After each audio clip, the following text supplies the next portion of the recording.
be our debate moderator tonight. Dr. Weatherby is a Gonzaga University professor of sociology and criminal justice.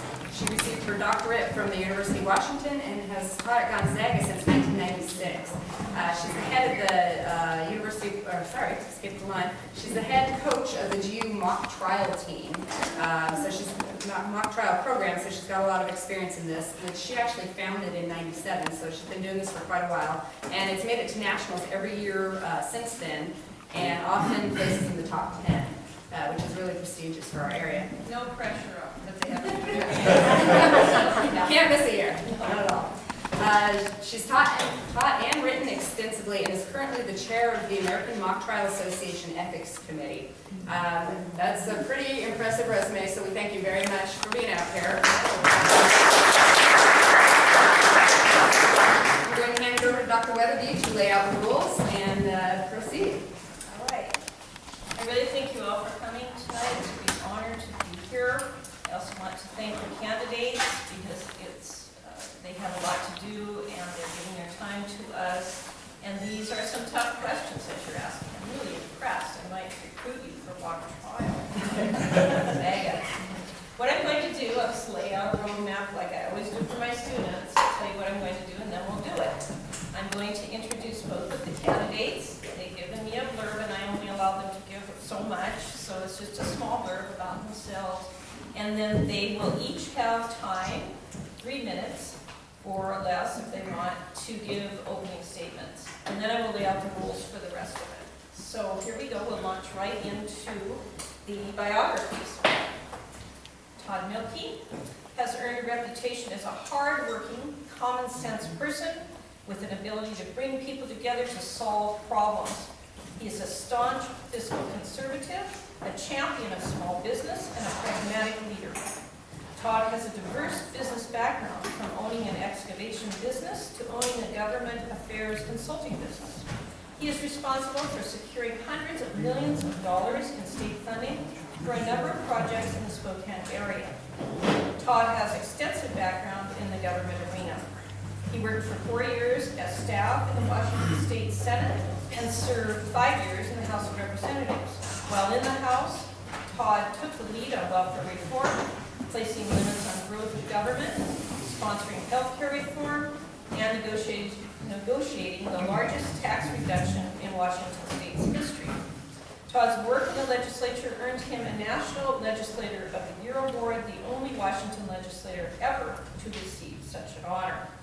Todd was elected to Spokane County Commissioner as of November 2004, and he is focused on improving day-to-day services provided by the county. That is Todd Mielke.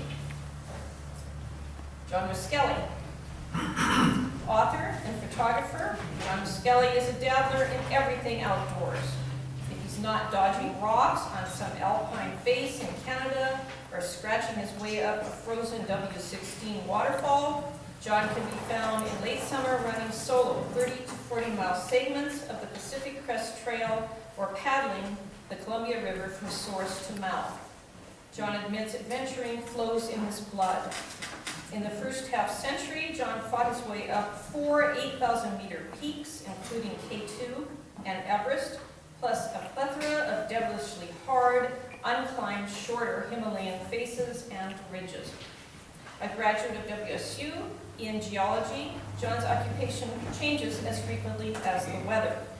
He has worked underground in the Converay mine. He has guided young and old up the Grand Teton for Axum Mountain Guides. He's authored 4 books, taken the cover photo for the May 1979 issue of National Geographic, served 9 years as a Spokane County Commissioner and 6 years on the state's Growth Management Hearings Board, 17 years as a volunteer fireman, EMP, and led numerous Himalayan trek groups to India, Nepal, Tibet, and Bhutan. He only has one criterion, and that is independence. John owes his stamina and his longevity to his mom and dad and his barely perceptible patience to Joyce, his wife of 40 years, and 3 children, Dawn, Jess, and Jordan. His next goal is to outlive his dad, who is now 95. But the odds are against me. John admits he's just too damn tough. Those are our candidates. They're very distinguished. distinguished, and now I will allow each to give a 3-minute opening if you'd like to come up here or stay in your seat. Do you have a preference? Yes, Mr. Mielke, because you have an L, Mr. Roskelley has an R. Well, good evening, everyone. Thank you very much for the opportunity to be here this evening. I handed out a background biography, so I wasn't going to spend a lot of time on that. I'm a lifelong resident of this community, born and raised here. I am a small business person. I know what it's like to sign the front of a paycheck and all the risk that goes with it. I'm a fiscal conservative. I believe in private property rights, and I want to make sure that this community is as absolutely great and wonderful as possible, and that people can be successful in this community. For the last 8 years, I've been your county commissioner in District 1, and in that time, we've had a lot of work to do. There was a lot of things on the plate when I took office, and even though we've had the toughest economic time since the Great Depression, I think we've been able to accomplish a number of great things. First of all, with regard to the county's budget, today, when I first took office, we had a reserve of about 8.1%. Today, it's just under 10% reserve for emergency reserve. We've lived within our means, which means we've had to make some tough decisions. I've had to lay off close to 200 employees in the last 2.5 years. We've had to renegotiate health care benefits. We've furloughed employees. But every time we did that, it was because our citizens asked us to live within their means like they were doing during this time. Those tough decisions have helped us a lot. We have the highest bond rating, which is like your credit rating for government. We have the highest bond rating of any county in the Northwest. And we've done so well. We're AA. We've done so well that the last 2 times we've sold bonds, we have received the lowest interest rate of any county west of the Mississippi 2 years in a row. And so that's the tough fiscal decisions that we're making, and that's why I think we're in as good a shape as we are, even despite the difficult times that we've been experiencing. I've worked on issues regarding the criminal justice system. Crime check program, we talked about scope earlier today. The crime check program had been phased out when I took office. I worked very hard to bring it back. So we brought back crime check because we all know the reality is we can't have a cop on every corner. So we need to make sure communities are involved. We've worked hard on mental health issues. When I first took office, our jail was bursting at the seams. 1,300 people between Geiger and the jail, and a lot of those people were mentally ill. We've worked hard to bring programs into the communities and treat the mentally ill in the community instead of having them simply sit in a cell in the jail. And we brought back our emergency communication system. On environmental issues, I'm proud to say that I worked hard to make the Conservation Futures program that we set aside open space permanent. I've worked hard to bring about the new wastewater treatment plant that's the most advanced treatment facility anywhere in North America and probably the top 5 in the United States, or in the world, to make sure that we can protect our aquifer and that we can clean up the Spokane River. And on economic development, we're working hard to bring jobs and preserve jobs in this community by making sure our restrictions, our regulations are competitive with other communities across the nation, not excessive. Thank you very much.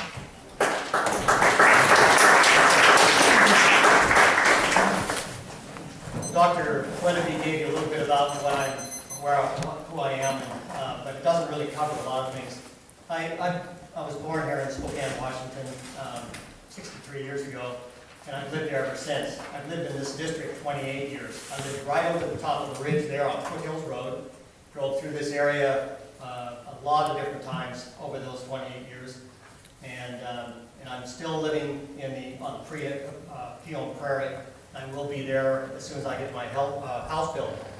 I graduated from WSU in 1971 and decided that I worked for the Bureau of Mines, the United States Bureau of Mines, and then went on to climb mountains throughout the world. I figured there was a better way to do things out there, and my desire was to see the world and learn everything I could about it. So for close to 25 years, I made my living the best I could, working for EI DuPont for 13 years, W.O. Gore for 12 years, as a marketing representative of both companies. I've worked for Nike, and I've written 4 books now. I just had one that's come out, and of course, I've had to cover National Geographic. I'm running for 3 different reasons. Number 1, democracy. You do not have a democracy when you have 3 people of the same party in one office, and that's what you have today. And you may wonder wonder what that means, okay? It doesn't matter whether they're Democrats or Republicans. It means that you need to have a different voice. 50% of you are not getting a voice in that commission. They make decisions, and they may discuss, but they don't debate. And that debate is what's important. Secondly, since my opponent took office, your property taxes have gone up 13.5%. 13.5%. Think about it. Not only that, my opponent was the voice and face of 0.5% of 1% on your sales tax. So when you start talking about fiscal conservatism, you have to start talking Democrat at that point. Because when I was in office, it was 8.1% sales tax, and we pretty much kept it right there. And we put away a reserve of 18 million at one point, and not 8%, but over the 9 years I was in there, we built that reserve up to 18 million.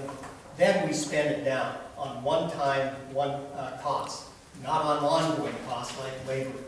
So it was when I was county commissioner, I was really proud to take over. We had good economic times, but we made them better, and that was the important part. Third is land use. I worked for the state for 6 years in the Growth Management Hearings Board.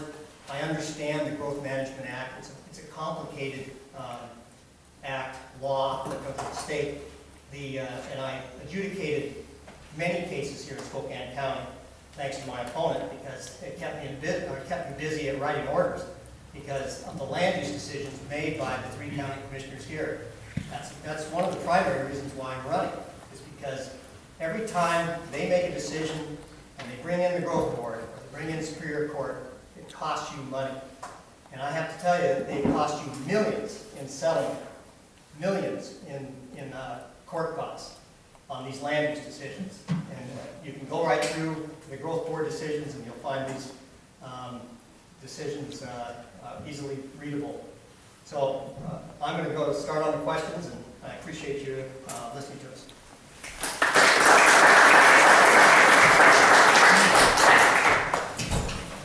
Thank you all.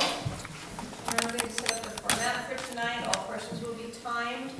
There are 11 set questions that you have asked the current commissioner and former commissioner, and they have had those questions since the 4th, which I believe was Monday. They had a little time to prepare, but not a lot. There will be 5 minutes per question, 2 minutes for each candidate at the outset, and the leadoff person gets a 1-minute rebuttal if they wish it. So how it works is question 1, I will state, and then candidate A, which will be Mr. Mielke, will be granted 2 minutes to respond, and then candidate B, which is Mr. Roskelley, will have 2 minutes to respond, and then candidate A, Mr. Mielke again, has a 1-minute rebuttal, and the next question will be the opposite, going to Mr. Roskelley, and Mr. Mielke, and Mr. Roskelley gets a rebuttal, so everyone has a fair chance to answer on all of the questions. If there is any time left after we tackle all of these hard affairs, then what you're writing out there or thinking in your head right now, we'll consider those too and bring those up if we have the time. At the end, Mr. Mielke will get 3 minutes for closing remarks, and Mr. Roskelley will get the same in that order. Are we ready to proceed? All right. First question. What would you do as commissioner to actively engage the Newman Lake Flood Control Zone District Advisory Committee?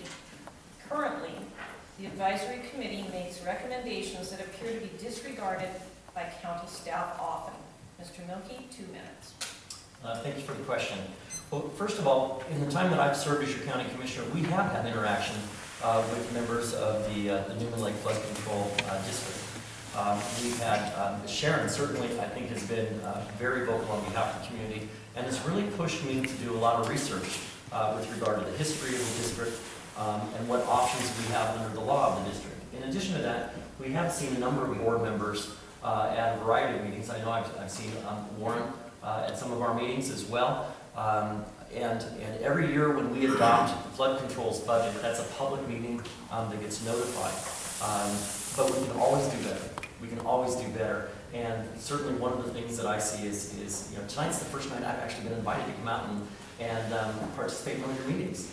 I do that a lot with a lot of groups throughout the district, and I think that's one of the best things that we can do, is keep a current communication going, that perhaps twice a year or more, depending on if we have issues going, that we ask for an update from Spokane County. What are we working on? Are we preparing? Because usually when we do communicate, it's only when we're adopting the budget, and so we don't get involved kind of in the lead up to that process, where we can begin to influence what that outcome looks like. So I think there's lots of opportunities to increase this give and take, and it all starts with good communication, but I'm certainly willing to be available, and we'll come out here. I know that some of our meetings are tough to get to during the day down at the County Courthouse campus. Thank you, Mr. Roskelley, 2 minutes. Well, I've had a long history out here with Newman Lake, and especially with Warren Highland, and he was your greatest advocate in it. When I was in office, we'd see him in there on a constant basis, and I kind of miss his visits, really. But I really didn't know a lot about the advisory committee, and that's kind of sad, because I'd like to have met them more through the years. But what I did is I went to your website and I looked at their last meeting minutes, and of August 9, 2011, I think that was the last one, at least that's the last one on the website. And the first thing that struck me was that 6 members were there from Newman Lake, and 3 members were there from Spokane County. And that gave me the impression that Spokane County is doing something right, because the 3 people who were involved with the Newman Lake Flood Control District were there, and I imagine they show up at almost every one of these meetings. And that's really important, because they give you the information, or the advisory committee, the information that they really need. But it also told me one thing, that maybe we're not getting communication up to the commissioner level. And we sit in our offices and we don't get out in the field as much as we really should. And the advisory staff comes in and they write a report, perhaps, and maybe come in and see us in a Tuesday morning meeting. But we don't get a chance to get out and really find out what's going on. There's that communication gap between the advisory committee, staff, and then us. So I suggest we create a meeting with the commissioners out here one summer at a barbecue on somebody's lawn, and let us see what is happening out there on that lake, because there's a lot of questions here about boating and other activities that we need correct. And so at least one meeting with the commissioners out here, one meeting down in the county courthouse. Thank you. Rebuttal, Mr. Mielke? I'm not sure I see a need for rebuttal, other than just to mention, I think there has been a fair amount of dialogue, especially the last 4 or 5 years, with regard to what options we have with regard to the district. We've done a tremendous amount of research with regard to time with our attorneys on what we can do under the law. We've had legislation drafted. We've identified that one of the barriers that we face is frankly the state law that limits our options. And so I think there is a fair amount of discussion. The issue is we do need to get our legislature involved in pursuing some of these options, and perhaps corrections and improvements to how we operate. Thank you. Next question. The current flood control reserve amount of $57,452 is nowhere near the amount needed to repair the dike, and the water quality reserve amount of $37,310 can be depleted by the next equipment failure. 33% of the current NLFCZD budget is spent on county staff costs, with less than 0.5% being added to flood control or water quality reserves. Would you support capping staff costs to 25% of the total district funding and directing the savings toward building up the reserve accounts? If this was done this year, it would direct $10,000 into each reserve fund. Mr. Roskelley, you have 2 minutes. Well, that was an interesting question. I would not cap 25% on the staff. I would take a look at their time. I would look and see what they have to do, but the staff is there to follow the RCW. There's a lot of different things that they have to do by law. And they have to complete these. They have to measure the TMDL, for instance, of the lake. They have to watch the alum distribution system. They have other readings that they have to take. So to cap them would be to cut off their ability to follow state law and what's demanded by the flood control district. So it might be better to look at their time sheets and determine if there's any leeway in there. And then, because anytime you take off staff time and look to the reserve, which I think is really important, you want that reserve, you start to lose whatever is important that you want to get done, and such as treating milfoil. Because you're going to have to pay Peter to pay Paul. I mean, it's going to rob Peter to pay Paul. It's going to be a trade-off. So that's my feeling on that. Thank you. Mr. Mielke? So first of all, the numbers that are listed are correct. I had our staff take a look at that. And I think Mr. Roskelley is correct, which is that a lot of the staff time are to fulfill requirements under the state.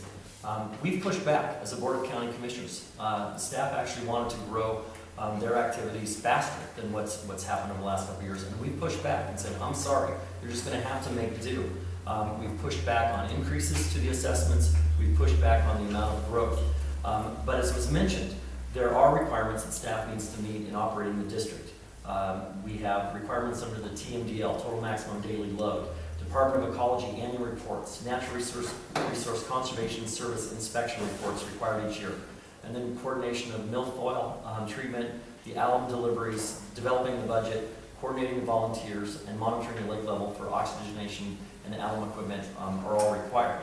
But the issue is we don't necessarily just need to accept it.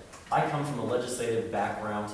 I spend almost 3 days every other week in the spring going to Olympia and fighting against overburdensome laws and rules that get passed down onto our communities and cause us as taxpayers to have to pay more than we should. And I call it stupid stuff we do for no apparent reason. And I've been pretty tight on looking at the reports that are required, going, we do these reports, does anybody ever read them? Or do we just do it for the sake of doing the reports? And I know there's people in this room who are part of government agencies and have to do these reports, and we always wonder, did anybody ever read it? I put a lot of time into developing it, but did anybody ever read it? We need to push back. Okay, Mr. Roskelley, would you like to follow? Your problem is not with staff, 25% of it. Your problem is your pot of money is too small out here. And I find that you're not assessing yourself as high as you'd like to. I mean, I hate to say, nobody likes to raise taxes themselves. It's the worst thing in the world. But when you have the quality of life you have out here, you're living on the lake, it's a quality place to live, but you're affecting the water quality, then unfortunately you got to pony up. Now I wouldn't stay with the flood control district. I would probably try to get rid of that and go to a lake management district. And I think that would serve your purpose a lot better.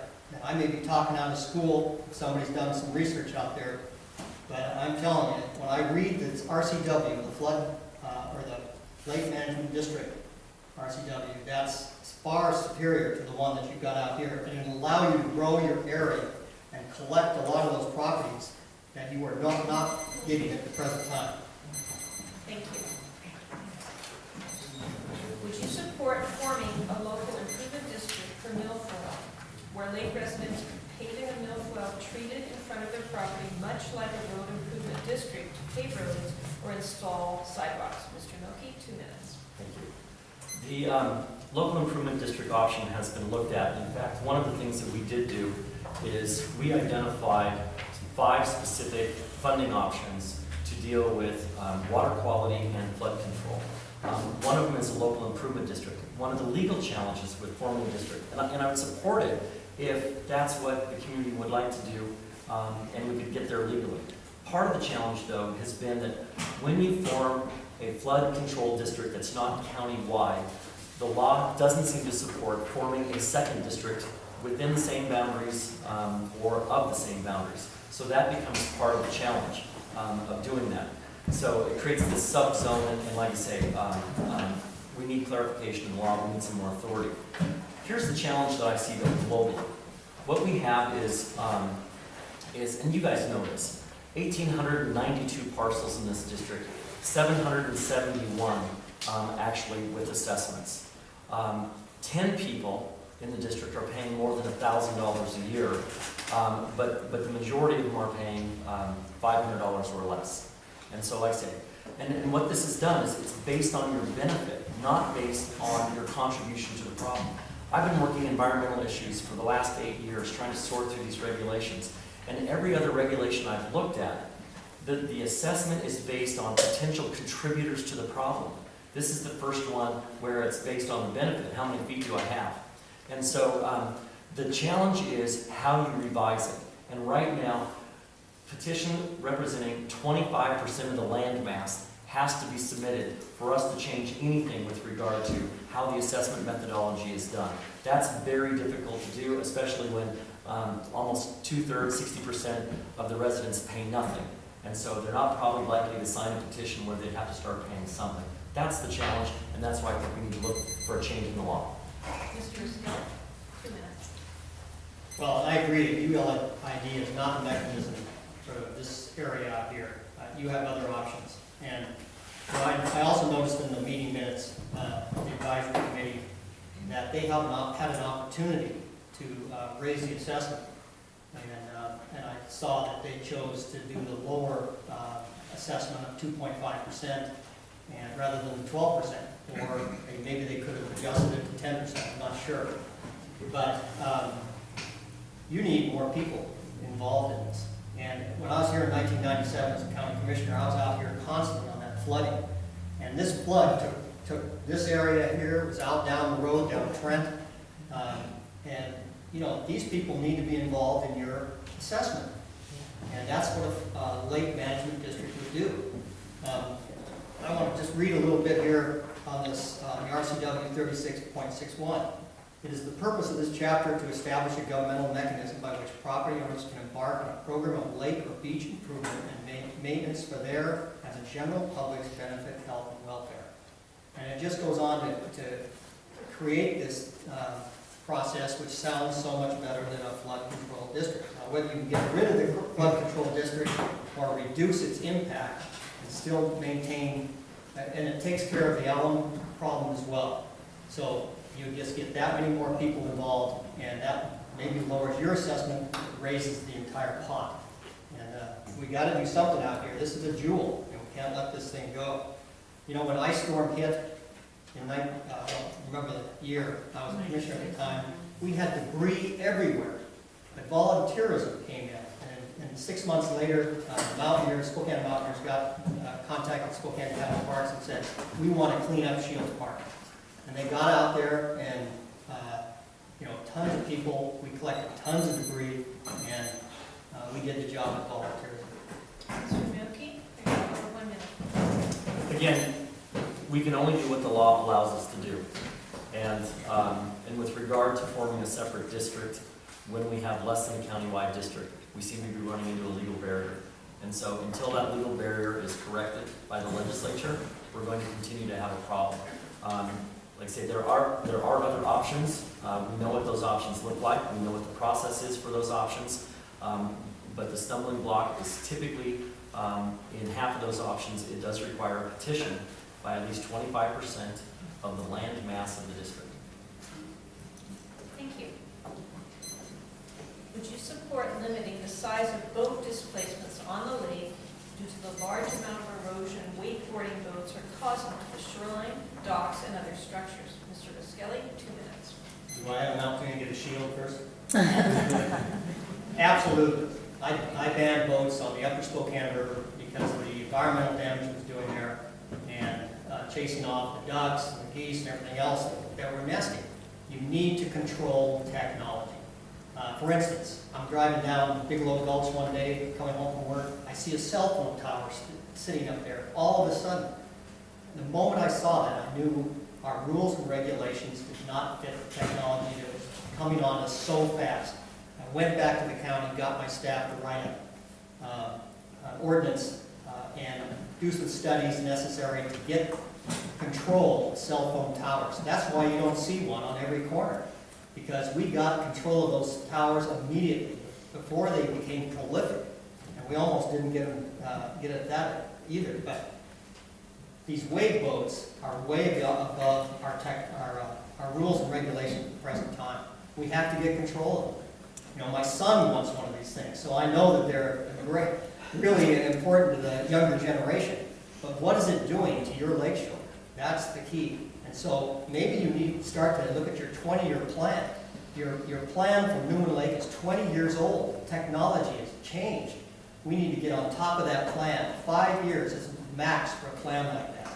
So what we need to do, go back and revise that plan and put in speed for boats and incorporate all this new technology that's happening, because it's affecting the place where you live. So in my opinion, we need to control them. I don't know how, maybe in time, maybe in speed, maybe ban wake guards, wake boats in the lake, but we've got to do something to preserve your property. Thank you, Mr. Mielke. 2 minutes. Thank you. I struggled with the meaning of this question because I wasn't sure if we were talking about prohibiting wake boats, limiting the type of watercraft that would be on the lake, or whether we were talking about limiting the size of the boat displacement on the lake. So again, I struggled with the format of this question because if we're going to limit the size of boat displacement, it's not just the wake boats, that means larger boats wouldn't be on the lake either. And so, and I'll just say, every once in a while I have to say, I'm not sure, I don't know. I think this is one that requires more dialogue with this community. Because if it's an enforcement issue that says it's about the size of the wake, whether it's a wake boat, or I think that's what they call them, or whether it's a large boat, I'll just be upfront. We're strained. We're pretty thin with regard to how many law enforcement officers we have right now, and I don't know that I can have one stationed on Newman Lake every time a boat runs. If we're talking about the wake boats, I need more information on it, because and I understand they're called bladder boats. What I don't know is, I don't know how I can tell whether there's water in those bladders or if they're running empty. And so if you have somebody that owns a place out here and is running a bladder boat, if that's what they call them, that's empty, how do I enforce that versus they want to go to a larger lake and make use of that technology where it's not prohibited? So I have a lot of questions. I'm open-minded. I haven't made any decisions on this, and would love to engage in a deeper, dialogue before I can make a decision on this. If the author's present for the question, perhaps they could clarify right here. The author of that question. I think that was Kim Jones, he's not here. Well, the point is displacement. It's how much wake it's going to throw. And they can throw a bigger wake when they fill their bags up with water, Right. or they don't. It's the wake is the question, and that's the problem. So he wants to regulate the size of the wake, not necessarily regulate the boat. Well, if you could, or if that boat comes out there and doesn't fill up its fat bags, then that's fine. But if it fills it up with water and cruises around as a 23-foot boat that weighs as much as a 38-foot cabin cruiser, Right. then that's the problem.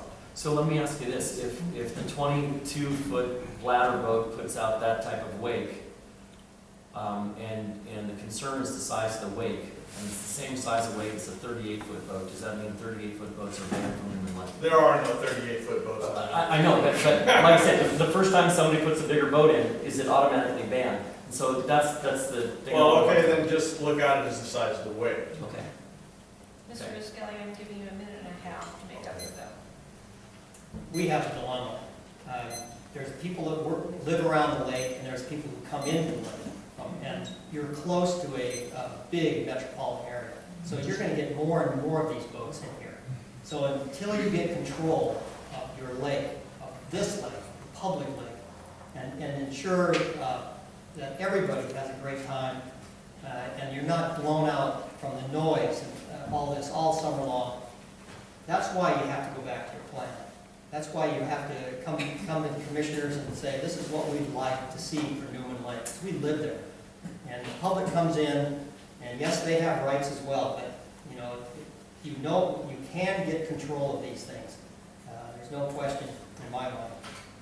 That's all. Another option to prevent or reduce shoreline erosion and damage to docks and other structures would be to lower the lake level from current levels by between 2 and 4 inches by July 4 each year. There was a discussion with county staff regarding doing this last year, but it wasn't followed through on. Would you support a drop in lake levels for this purpose? Mr. Mielke, 2 minutes. Sure. We actually had someone come and propose this to the Board of County Commissioners. And so, so what we did is we actually had staff prepared to do what's required, an environmental checklist under SEPA, the State Environmental Protection Act, and move through that.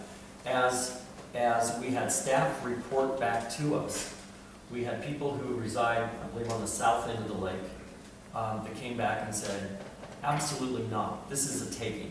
What you're doing is and their argument was, in the shallow waters, they barely have the ability to boat out from their land now without bottoming it out. And if you take another 4 inches of water out, their attitude was, you're basically prohibiting them from being able to boat to and from their property. And so, so at that point, the Board of County Commissioners said, you know what, I'm not ready to make an edict that if you're a waterfront property owner on the south side of Newman Lake, that you're not allowed to have a boat, unless it's a kayak, canoe, or a 12-foot fishing boat. And so I think at that point, the direction back to staff was we need to have a broader community discussion of the waterfront property owners and find out exactly what the impacts would be on all of those waterfront property owners of lowering that 2 to 4 inches on their properties and their values. Thank you. Mr. Roskelley, 2 minutes. You have made the problem. Again, I would not support this. Before we did some studies concerning what the lowering how that would affect the shoreline as well. I mean, it could have more disastrous results than having the water level where you have it now. But we couldn't find that out because they didn't go through with the SEPA. They didn't proceed with the environmental checklist and get that taken care of. If we would have seen that, then we would have known whether to go forward or not. But you have a 1,200-acre bowl of water, and it fluctuates. And then you have these incoming boats. So perhaps what you need to be looking at, because of the wave action, is restricting speed. Somewhere along the line, someone has to take control, because it's a small lake, it's fairly narrow, it's got a lot of bays, and maybe this isn't the lake where you should be doing a lot of jet skiing and wakeboarding and carrying on. Now I know that's terrible to hear people who live at a lake and want to enjoy the water. But there are others who would like a little bit quieter time in the summertime and enjoy the lake. But it all takes public hearings. You're all going to have to go and voice your opinion. But this time, I would not support a lowering until we saw that environmental assessment. Mr. Mielke, 1 minute for follow.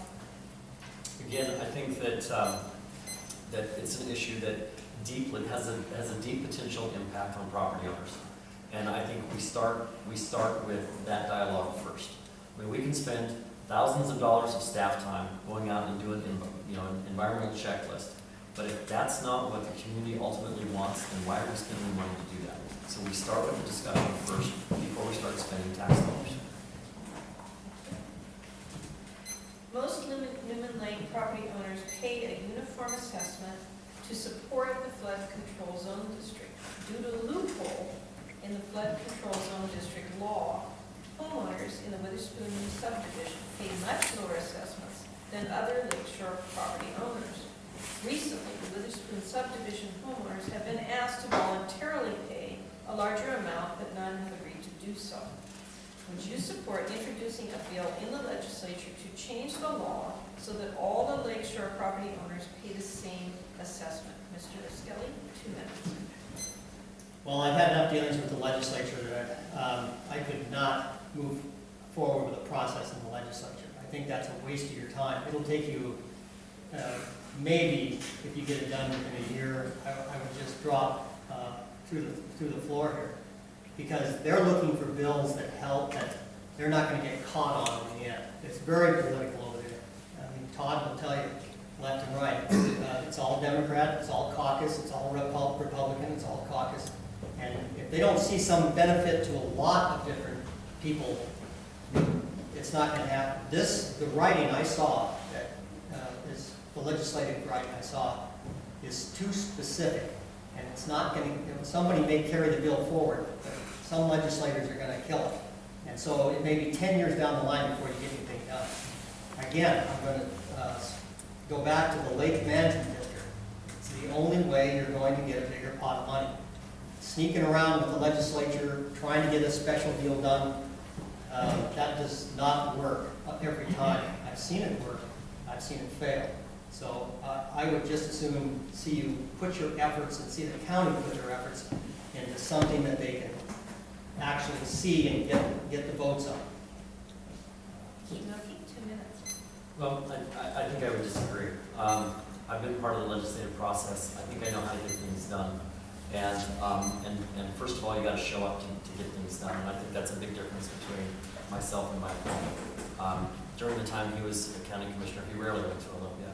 Every year, I'm there every other week for 2 to 3 days to protect the interests of the citizens of this community.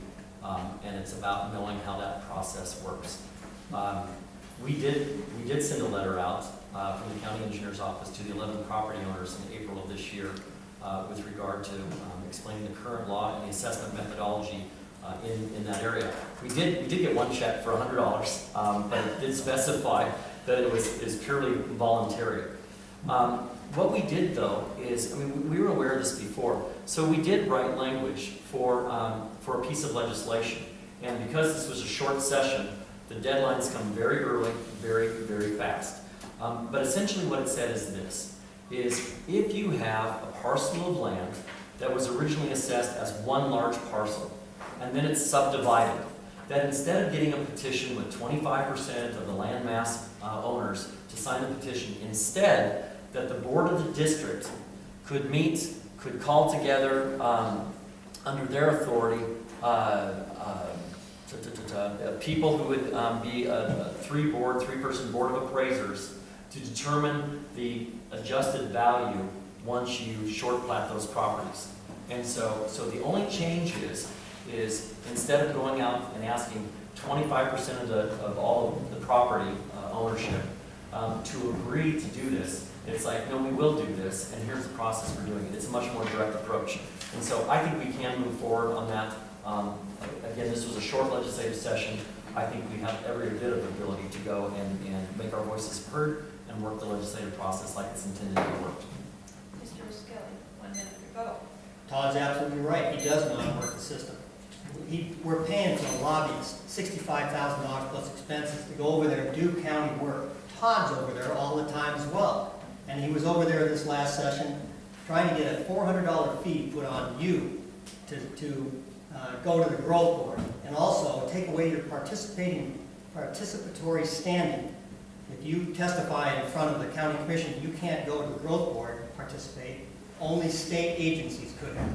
So yes, he is right. He knows how to work the system. Let me read you this about how to get a lake management district. A lake or beach management district may be initiated upon either the adoption of a resolution of intention by a county legislative authority, which I would do, or the filing of a petition signed by 10 landowners or the owners of at least 15% of the acreage contained within the proposed lake or beach management district. That seems pretty simple, 15%. That's not bad. It's not 25%. We're not talking about legislators who are trying to get something done but don't. So I'm cut off. Driveway runoff and erosion are a major problem at Newman, with heavy rains washing mud and rocks onto the main roads in the residents' driveways and from the residents' driveways. County crews end up cleaning up this mess at the taxpayers' expense. What could be done to make homeowners financially responsible for cleanup in these cases? Mr. Mielke, 2 minutes. You bet. So one of the things that we are doing is twice a year the county comes out and sweeps the roads. That's paid for by taxpayers to try to get a lot of that sediment off the road, the public roadways. There is a little bit of a challenge though when we talk about private driveways. Again, they're called private for a reason. It's off the public right of way, it's off the public domain. We really have no authority on private property except for 2 circumstances. Number one is if we were in a stormwater service area, we would have the authority to go in and take care of that. Also, if we were within the NPDES permit area, National Pollution Discharge Elimination System area, we would have the ability to regulate as well. Unfortunately, the Newman Lake area falls outside of both of those classified areas. What I did not have a chance to research was what it would take to amend the area and how it's classified to be able to bring it in so that we could do that. But right now, private property owners, we have no authority to go on private property and maintain their driveways. Frankly, I'm not sure we should. And I really think that people who live out here, who benefit from the lake and benefit by living here, hopefully are taking care of their own property in such a way that they're preserving their access to the lake. I know not everybody's doing it, but again, I think the fundamental question is, what is the role of government? And should government be going on private people's property to take care of this stuff? Mr. Roskelley, 2 minutes. There seems to be a lot of reasons why the county can't touch these people. Rather than look for ways not to do this, to enforce this obvious problem, I would go and ask my staff, how are we going to get this done? Their problem, their private driveway should not be interfering with public tax dollars, and that's the bottom line. We need to prevent this erosion on the county roads, and I would find a way through the engineering department to get that taken care of. Now, I understand the grandfathering concept. It's almost I don't particularly care for it. Grandfathering has hurt this county a lot, but there's a way to get around grandfathering. You give them time to amortize this out, time to fix the problem. You don't just slam a resolution on top of them and say, you got to fix it now, that's it. You give them a year, 2 years. This is what you have to do. You have to dig this, you have to put cement here, or whatever it takes to keep their runoff out on public roads. That's all there is to it. And it's also a problem for the lake. They have this dirt road. They need to try to contain it a little bit. There's ways to do that, vegetation, other things, because it's all going down into the lake. And that's creating the phosphorus problem just as well as the lake turning over. So there are ways to take care of this. It just takes a can-do person to get it done. And that's what we did when I was a commissioner. We passed more ordinances and regulations because we needed to keep up with them. And I heard the snickering about, getting people to do it. It's like volunteering. Try to get the Witherspoon people to voluntarily pay your assessment. I mean, I don't know about you, but that hasn't happened where I live. At any rate, you just need to know that we'll get that done if it takes another regulation or ordinance. Mr. Mielke, 1 minute rebuttal. Sure. Just real quickly, as I mentioned, we're already going back and sweeping the county roads and doing that twice a year to make sure that we're limiting runoff from county-owned roads. The second thing that we are doing is when we get a report about a problem on private property, we are assigning our road maintenance supervisors to contact those property owners and work with them to mitigate. But again, it's outside the public right-of-way, that's private property, and we either support private property rights or we don't. We just believe everybody's borrowing it, and we're going to say what's best for them. All right. This next question is about tiger mussels. According to the spokesman review, tiger mussels were found in 3 boats entering the state of Idaho in 2009. In 2011, there were 25, and already this year they have found mussels in 41 boats. What steps would you take to protect the lakes of Spokane County from the infestation of this invasive species that could destroy the lakes? Mr. Roskelley, 2 minutes. Well, I'm trying to question myself, who can trust the spokesman review on this? But nevertheless, I'm sure Todd and I are experts in mussels. But it is a major problem, and we can't let it happen here. We've let milfoil get in, and we're not going to let mussels come here. And we're going to do everything possible to stop it. I talked to a WDFW agent today, and they have an ability to stop the bass tournament boats from coming in, and they check those. They know they're coming in from a lake right away, so they can get those mussels taken off or whatever it takes. Here is a different problem. This is where we need legislation. This is where it would help the state of Washington. the whole state. This is what legislators are there to take care of. It's regulations that help everybody, that help everybody. And that would have, this would be a major help to Newman Lake as well, because we don't want those things clogging their drains, getting onto your boats, whatever it takes.